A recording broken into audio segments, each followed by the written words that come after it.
In Ottumwa, Iowa today, members of the United Auto Workers walked the picket line, kicking off the nation's largest private sector strike in 2 years. It's a resurgence of the labor movement. You know, the cheap labor bubble is finally busted. Chris Larson has worked for John Deere for almost 2 decades. More than 10,000 union members like him, employees at 14 plants across 5 states, rejected a deal that included 5 to 6% wage hikes. The workers argue they deserve more since the company has reported record profits this year, $4.7 billion so far. This is the first time that the deck has been stacked in our favor.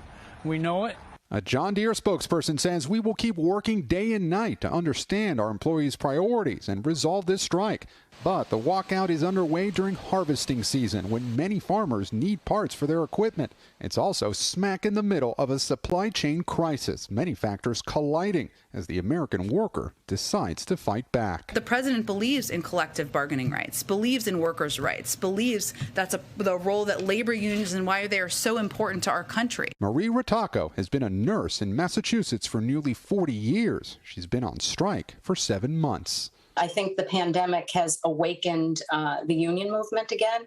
And I think that people are realizing what their worth is. Across several states, a strike at cereal giant Kellogg is entering its 2nd week. While in a very different industry, Hollywood, 60,000 behind-the-scenes workers are threatening to strike as soon as next Monday. Crew members are calling for higher pay, better benefits, and meal breaks. In August alone, 4.3 million workers quit their jobs, a record. Some analysts calling it the Great Resignation. A lot of people suffered greatly during the pandemic in terms of work hours, difficult work conditions, and so forth. So there is exhaustion, and there is an opportunity to come and renegotiate terms.